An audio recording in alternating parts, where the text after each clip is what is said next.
তুই কি আমার নবীর ঘোষণা শুনো নাই?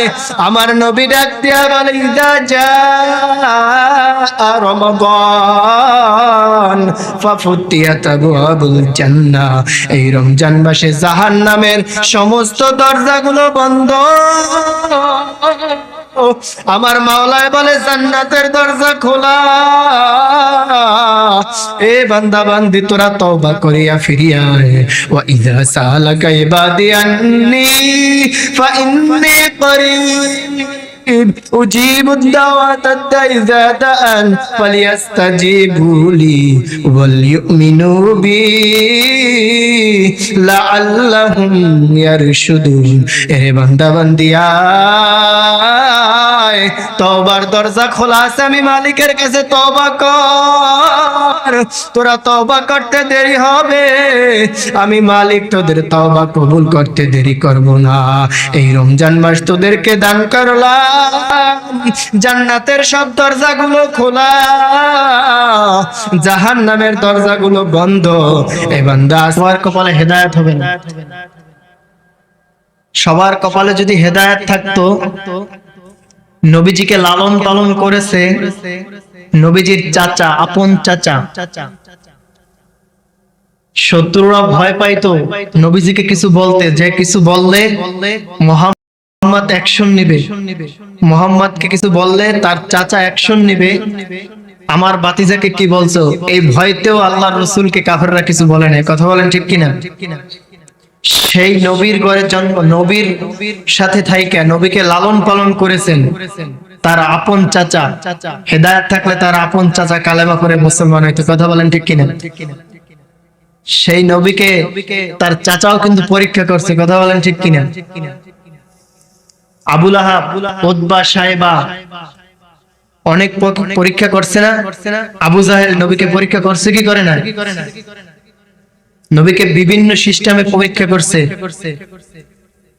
কিন্তু নবীজি সাল্লাল্লাহু আলাইহি ওয়াসাল্লাম সমস্ত পরীক্ষায় পাশ করছেন। কারণ আপনার আমার নবী এমন নবী, বিশ্ব নবী, রাহমাতুল লিল আলামিন, সাইয়্যিদুল মুরসালিন, ইমামুল মুরসালিন, ইমামে আযম, রাসূলে আকরাম সাল্লাল্লাহু আলাইহি ওয়াসাল্লাম, যিনি গোটা মানব জাতির জন্য রহমত। শুধু মুসলমানদের জন্য নবী রহমত তা নয়, বৌদ্ধ, খ্রিস্টান, ইহুদি, হিন্দু, যত প্রকারের জাতি আছে সমস্ত জাতির জন্য আপনার আমার নবীকে রহমত স্বরূপ পাঠাইলেন কে? জোরে বলেন কে? সেই নবীকে আবু জাহেল পরীক্ষা করে। আবু জাহেল একদিন আইসা বলতেছে, ভাতিজা মুহাম্মদ, তুমি যদি সত্য নবী হইয়া থাকো, তুমি যদি সত্য নবী হইয়া থাকো, আমার হাতের মধ্যে কি আছে তুমি যদি বলতে পারো, আমি আবু জাহেল কালেমা পড়া মুসলমান হয়ে যাব। আবু জাহেল আয়েশা বলতেছে, এক দিন কাবা কিয়া আবু জাহেল নে কহা, ইয়া মুহাম্মদ कहते जिए हद के अंदर है कहा, बोलते हुए कंकरी कलेमा तैयब बोल उठी, ला इलाहा ইল্লাল্লাহু মুহাম্মাদুর রাসূলুল্লাহ। আবু জাহেল এসে বলতেছে, এই মুহাম্মদ, আমার হাতের মধ্যে কি আছে যদি তুমি বলতে পারো, আমি কালেমা পড়া মুসলমান হয়ে যাব। আমার নবী সাল্লাল্লাহু আলাইহি ওয়াসাল্লাম হাতের দিকে ইশারা করতে দিয়েছে, হাতের মধ্য থেকে আওয়াজ আইতেছে, লা ইলাহা ইল্লাল্লাহু মুহাম্মাদুর রাসূলুল্লাহ। আপনি আল্লাহর নবী মুহাম্মাদুর রাসূলুল্লাহ, আল্লাহ তাআলা এক এবং আপনি হলেন আল্লাহর নবী। আবু জাহেল বলতেছে, মুহাম্মদ তুমি এত বড় জাদুকার, তুমি ইশারা করছো, হাতের মধ্যে কঙ্কুরি ছিল, কঙ্কুরি তোমার নাম সহ আল্লাহ এক এবং তুমি যে মুহাম্মাদুর রাসূল সেটা বইলা দিছে, তুমি তো অনেক বড় জাদুকর। ওই দিন কিন্তু আবু জাহেল কালেমা পাঠ করে নাই। আমার নবীকে পরীক্ষা করার জন্য আবার আবু জাহেল আয়েশা বলতেছে, মুহাম্মদ তুমি যদি সত্য নবী হইয়া থাকো, তুমি যদি সত্য নবী হইয়া থাকো, ও মুহাম্মদ তুমি যদি সত্য নবী হইয়া থাকো, এবার তুমি তাহলে বলো আমি আবু জাহেল কালিমা পয়রা মুসলমান হব। তুমি যদি একটা পিচি ছাড়া খেজুর দিয়ে যদি গাছ হইয়া দেখাইতে পারো। আপনাদের কাছে প্রশ্ন, পারবে কি পারবে না? পারবে কি পারবে না? এখনো হাজিরা হজে যায় পিচি ছাড়া খেজুর নিয়ে, আসে কি আসে না? আমার নবী মুহাম্মদুর রাসূলুল্লাহ সাল্লাল্লাহু আলাইহি ওয়াসাল্লাম হাতের মধ্যে খেজুর গাছে খেজুর নিয়া বিচি চারা খেজুর রোপণ কইরা দিল। কিছুদিন গেছে যাওয়ার পাশ থেকে আস্তে আস্তে করিয়া ওই বিচি চারা খেজুর দিয়া একটা গাছ উঠে গেছে। এবার বলতেছে, মুহাম্মদ তুমি বেশি ছেড়া খেজুর গাছ দিয়ে খেজুর গাছ হইছো, খেজুর তো হবে না। আল্লাহর নবী বলতেছে, তুমি একটু অপেক্ষা করো, তুমি একটু আল্লাহকে বিশ্বাস করো, আমাকে বিশ্বাস করো, আমি সত্য নবী। আবু জাহেল কিন্তু কালেমা পাঠ করে নাই। আবু জাহেল বলতেছে, ও মুহাম্মদ তুমি যদি সত্য নবী হও, এই গাছ দিয়ে খেজুর হয়ে দেখাও। কিছুদিন যাওয়া মাত্রই গাছের ভিতরে ফুল হইছে, ফুল হইয়া আবার খেজুর ঝুইলে গেছে। জোরে কন্যা সুবহানাল্লাহ। এবার বলতেছে, মুহাম্মদ আমি জাদুকর দেখছি, কিন্তু তোমার মতো পৃথিবীতে একটাও জাদুকর আমি দেখি নাই। তুমি বিচি চারা খেজুর গাছ খেজুর রোপণ করিয়া গাছ হয়ে দেখাইলা, আবার খেজুর হয়ে দেখাইলা। মুহাম্মদ তোমাকে আরেকটা পরীক্ষা করতে চাই। আমি এই আরেকটা খেজুর নিয়ে আসছি। পরের দিন আসছে একটা খেজুরকে পোড়াইয়া, এমন ভাবে পোড়াইছে খেজুরটাকে, কঙ্করি বানায় নিয়ে আসছে, পোড়াইয়া কয়লা বানায় নিয়ে আসছে। ডাক দিয়া বলতেছে, মুহাম্মদ তুমি যদি এই পোড়া খেজুরটা দিয়ে গাছ হয়ে দেখাইতে পারো, আমি কালেমা পয়রা মুসলমান হব। আমার নবী মুহাম্মদুর রাসূলুল্লাহ সাল্লাল্লাহু আলাইহি ওয়াসাল্লাম ওই গাছ ওই খেজুরটা রোপণ কইরা দিছে। কিছুদিন আস্তে আস্তে করিয়া খেজুরটা দিয়া গাছ হয়ে গেছে। গাছ হওয়ার পরে আবার সেই গাছে খেজুরও হয়ে গেছে। হাজিরা দেখবেন এখন খেজুর আনে, পুরা খেজুর আছে না নাই। এই কথাগুলো বলার মাধ্যমে বুঝাইতে চাই এইটা যে নবীকেই স্বয়ং পরীক্ষা করছে, আপনাকে আমাকে আল্লাহ পরীক্ষা করবে না কোনো গ্যারান্টি আছে? আল্লাহ ডাক দিয়া বলে, বান্দা বান্দি রে, দুনিয়ায় তোদেরকে পাঠাইলাম তোদেরকে পরীক্ষা করব না তা হইতে পারে না। আমি তোদেরকে অবশ্যই পরীক্ষা করব।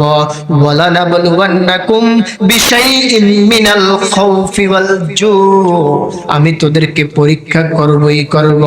এরে বান্দা বান্দি, আমি তোদেরকে 11টা মাস দান করেছি। 11টা মাস তোরা খাইলি আর গুললি, আমি মালিকের ইবাদত করলি না, আমি মালিককে ডাকলি না, আমি মালিকের কথা শুনলি না। প্রতিদিন ফজরে মুয়াজ্জিন আযান দেয়, আসসালাতু খায়রুম মিনান নাওম। এই বান্দা বান্দি আয়, ঘুমের থেকে নামাজ ভালো। আর তুমি ঘুমাইও না, ঠিক মতো পড়িলে নামাজ জান্নাত তোমার ঠিকানা। আমার মুয়াজ্জিন প্রতিদিন আযান দেয় ফজরে, মুসল্লি পাইল না। আবার যোহরে আযান দেয়, মুসল্লি পাইল না। আবার আসরে আযান দেয়, মুসল্লি পাইল না। আল্লাহ ডাক দিয়া বলে, বান্দা বান্দি আয় আমি রাগ করিয়া তোর খানাও বন্ধ করিয়া দিলাম না, আমি রাগ করিয়া বাতাস বন্ধ করিয়া দিলাম না, আমি রাগ করিয়া মালিক তোর জবান থেকে এত কথা বলো এই জবানও বন্ধ করিয়া দিলাম না, আমি রাগ করিয়া তোর চক্ষু দেখা বন্ধ করিয়া দিলাম না। আমার মালিক ইচ্ছা করলে পারতে কি পারতেন না? জোরে আওয়াজ দিয়া বলেন পারতেন কি পারতেন না? এ ভাই আল্লাহ যে কতটা দয়া, আমার আল্লাহ যে কতটা মায়া। আমরা বান্দা বান্দি হাজার পাহাড় পরিমাণ গুনাহ করতেছি, গুনাহ করতে করতে করতে করতে গুনার পরিমাণ এত হইছে, তারপর আমার মাওলাই বলে বান্দা বান্দি আয় আয়, তোরা গুনাহ করবি ভুল করবি আমি মালিক জানি, কারণ আমি তোদেরকে নফস দিছি, তোরা গুনাহ করবি আমি জানি, এই জন্য আমি তোর দরজা খোলা রাখছি। আয় বান্দা বান্দি আয়, ওই কারিমপুর মাদ্রাসায় তোকে ডাকে, তুই যদি এইখানে বসতে পারো, তুই পাহাড় পরিমাণ গুনাহ করছ, আয় আয়, আমি গুনার থেকে তোর গুনার থেকে আমার রহমত বেশি, সাবাকাত রহমতি আলা গদাবি। এ বান্দা বান্দি তুই আমি মাওলার কাছে মাপ চা, আমি মাওলার কাছে মাপ চাইতে দেরি, আমি মাওলায় তোরে মাফ করতে দেরি করব না। ভাইরা আমি এই জন্য আপনাদেরকে হাতে ধরিয়া বলি, পায়ে ধরিয়া বলি, আমার মাওলায় তো ডাকে বান্দা বান্দি তুই কত নেয়ামত ভোগ করতেছো, আমার তোরে আমি কত ধরনের নেয়ামত দিলাম, তুই 11টা মাস খাইনি জনমের খাওয়া খা। এ বান্দা বান্দি একটা মাস আমি তোদেরকে দান করলাম, এই রমজান মাস দান করলাম, তুই কি আমার নবীর ঘোষণা শুনো নাই? আমার নবী ডাক দিয়া বলে ইদা জা রমাদান ফাফুতিয়াত আবওয়াবুল জান্নাহ, এই রমজান মাসে জাহান্নামের সমস্ত দরজাগুলো বন্ধ, আমার মাওলায় বলে জান্নাতের দরজা খোলা। এ বান্দা বান্দি তোরা তওবা করিয়া ফিরিয়া আয়। ওয়া ইযা সালাকা ইবাদি আন্নী ফা ইন্নী করিব উজিবুদ দাওয়াতাদ দাঈ ইযা দাআন ফালিয়াস্তাজিবু লি ওয়াল ইউমিনু বি লাআল্লাহুম ইয়ারশুদুন। এ বান্দা বান্দি আয়, তওবার দরজা খোলা আছে, আমি মালিকের কাছে তওবা কর, তোরা তওবা করতে দেরি হবে, আমি মালিক তোদের তওবা কবুল করতে দেরি করব না। এই রমজান মাস তোদেরকে দান করলাম, জান্নাতের সব দরজাগুলো খোলা, জাহান্নামের দরজাগুলো বন্ধ। এ বান্দা আজকের যদি তুই জান্নাতের দরজা থেকে জান্নাতে না যাইতে পারো, নেক আমল না করতে পারো, প্রতিদিন তোকে আমি ফজরের সময় ডাক দিই। বাইরে এই রমজান ছাড়া প্রতিদিন ফজরের সময় টাইম হয়ে গেলে আজান দেয়, আর এই রমজানে যখন সেহরি খাইতে উঠে একটু আগে উঠিয়া 2-4 রাকাত তাহাজ্জুদ নামাজ পড়িয়া আমার মাওলারে রাজি খুশি করিয়া, যদি আমার মাওলারে খুশি করিয়া কবরে যাইতে পারি, আমার মাওলা ডাক দিয়া বলা বান্দা বান্দি ওই কবরটা কারো জন্য জান্নাতের বাগান হয়ে যাবে, আর কারো জন্য জাহান্নাম হইয়া যাবে। বান্দা বান্দি তুই এবার জান্নাতে যাবি না জাহান্নামে যাবি, চিন্তা কর। যদি জান্নাতে যেতে হয় আমার মাওলারে রাজি খুশি করিয়া কারা কারা জান্নাতে যাইতে চাই, জোরে একটা আল্লাহ কইয়া ডাক দে, আর জোরে ডাক দে আল্লাহ, আর জোরে ডাক দে আল্লাহ। বাইরা আমার নবী সাল্লাল্লাহু আলাইহি ওয়াসাল্লাম হাদিসের মধ্যে বলেন, এই রমজান মাস যখন আসবে জান্নাতের দরজা খোলা, আর জান্নাতে যাইতে হলে অবশ্যই জান্নাতের কাজ করতে হবে, রমজানের রোজা রাখতে হবে। আমি তোমাদের উপরে যেমনি ভাবে রমজানের রোজাকে নামাজকে ফরজ করিয়া দিলাম, তেমনি ভাবে এই রমজানের রোজাকেও ফরজ করিয়া দিলাম। ওরে বান্দা বান্দি, তুই 11টা মাস জনমের খাওয়া খাইলি, আমি মালিক তোরে নিষেধ করি নাই। একটা মাছের মধ্যে অনেক রকমের স্বাদ দিছি, একটা ইলিশ মাছের মধ্যে 4-5 রকমের স্বাদ, মাথার মধ্যে এক রকমের স্বাদ, পেটের মাঝখানের মধ্যে এক রকমের স্বাদ, ডিমের মধ্যে আর এক রকমের স্বাদ, লেজের ভিতরে আর এক রকমের স্বাদ। ওরে বান্দা বান্দি, এই নিয়ামত ভোগ করিয়া আমি মালিকের শুকরিয়া আদায় কর। আমি মালিকের শুকরিয়া আদায় করিয়া যদি যাইতে পারো, আমি মালিকের শুকর যদি আদায় করতে পারো, আমি আরো তোরে নেক কাজ করার সুযোগ কইরা দিব। জোরে কান্না সুবহানাল্লাহ। এ ভাইরা আমার, এই রমজান মাস আমরা পাইলাম। প্রতিদিন এই মাদ্রাসায় সকাল 9টা থেকে 12টা পর্যন্ত কোরআনুল কারীমের মশক হয়। প্রতি রমজানে রমজান ছাড়া 1 হরফ পড়লে 10 নেকি। আর রমজানে বলে আমার মাওলাই, ও আব্দুর রহিম তুমি জানায়া দাও, এই রমজানে যারা কোরআনের একটা হরফ পড়বে, যারা পড়বে আলিফ, যারা পড়বে বা, যারা একটা অক্ষর পড়বে, তাদের আমলনামায় 70টা নেক দেওয়া হবে। জোরে কন্না সুবহানাল্লাহ। বাইরে দুনিয়ায় আসছি একদিন, যাব একদিন, কার কোথায় মৃত্যু হবে জানা নাই। প্রতিদিন না প্রতিদিন কোন কোন মসজিদের মাইকে মৃত্যুর এলান চলিয়া আসে। তোমার আমার কোন দিন জানি মৃত্যুর খবর চলিয়া আসে। তোমার আমার কোন দিন জানি মসজিদের মুয়াজ্জিন ডাক দিয়া বলে, আব্দুর রহিম আব্দুল করিম দুনিয়ায় নাই। কিনিয়া ওই মাওলার কবরে রওনা দিলাম। বুঝিয়া শুনিয়া মাওলার কবরে যাইও। ওই মাওলার কবরে কিন্তু এমপির পরিচয় চলবে না, মন্ত্রীর পরিচয় চলবে না, মুফতির পরিচয় চলবে না, বরং মাওলানার পরিচয় চলবে না, কে বক্তা কে শ্রোতা কারো পরিচয় চলবে না। আমার মাওলা ডাক দিয়া বলে, ওই কবরে পরিচয় চলবে একমাত্র মুসলমান। এজন্য আমার মাওলা ডাক দিয়া বলে, এ বান্দা বান্দি পরিপূর্ণ মুসলমান হও, পরিপূর্ণ মুসলমান হই আমি মাওলার কবরে আসিও। এবার বলেন মুসলমান কাকে বলা হয়? কবিতার ভাষায় বলতেছেন, মুসলমানি বুয়াদ গর্দন মেহাদান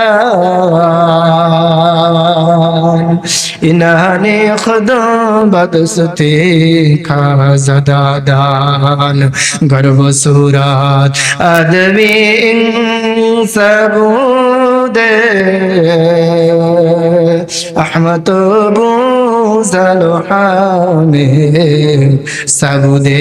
ভাইরা, মুসলমানের ঘরে জন্ম নিলেই মুসলমান হওয়া যায় না। যদি মুসলমানের ঘরে জন্ম নিলে মুসলমান হওয়া যাইতো, দেখেন পয়গম্বর ইব্রাহিম আলাইহিস সালাতু ওয়াস সালাম, সে জন্ম নিছে, তার পিতা ছিল কাফের। আবার দেখেন নবীর ঘরে জন্ম নিল, দেখেন সন্তান একজন নবী হইল। এইজন্য দেখেন ভাই, মুসলমানের ঘরে জন্ম নিলেই মুসলমান হয় না। মুসলমান হলো প্রথমে কালেমা পাঠ করিয়া লা ইলাহা ইল্লাল্লাহু মুহাম্মাদুর রাসূলুল্লাহ, এই কালেমার মালা গলায় রাখিয়া, এই কালেমার মালা গলায় দিয়া আল্লাহকে এক বলে বিশ্বাস করা, আমার নবীকে এক বলে বিশ্বাস করা, আমার নবীকে এক বলে মানা, আমার আল্লাহকে এক বলে মানা। তারপরে আল্লাহ তাআলা রব্বুল আলামিনের পয়গম্বরের সুন্নাতকে বাস্তবায়ন করা। আমার নবী হাদিসের ভিতরে বলেন, 2টা জিনিস যদি আঁকড়ায় ধরতে পারো, 2টা জিনিস যদি আঁকড়ায় ধরতে পারো রে বান্দা, তোমরা কখনো পথভ্রষ্ট হবে না। 1 নম্বরে হলো তারাকতু ফিকুম আমরাইন লান তাদিল্লু মা তামাসসাকতুম বিহিমা কিতাবাল্লাহ ওয়া সুন্নাত রাসূলি। এক নাম্বার হলো কিতাব। বলেন কি? জোরে বলেন কি? কিতাব, কোরআনুল কারীম। এক নাম্বারে হলো কোরআনুল কারীম। দুই নাম্বারে হলো আমার নবীর সুন্নাত। আপনি যদি আমার নবীর সুন্নাতকে আমার নবীর সুন্নাতকে আঁকড়াই ধরতে পারি, কখনো পথ ভ্রষ্ট হব না। আমার নবী অন্য হাদিসের ভিতরে বলেন, আমার উম্মতের মধ্যে কোন উম্মত যদি একটা সুন্নাত জিন্দা করতে পারে, ওই একটা সুন্নাত জিন্দা করার মাধ্যমে তার আমল নামায় 100 গলা কাটা শহীদের সওয়াব দেওয়া হবে। জোরে বলেন না সুবহানাল্লাহ। এই জন্য ভাইরা বুঝিয়া শুনিয়া মাওলার কবরে যাইতে হবে। পরিপূর্ণ মুসলমান না হইয়া মাওলার কবরে যাওয়া যাবে না। মুসলমান হইতে হইলে মুসলমান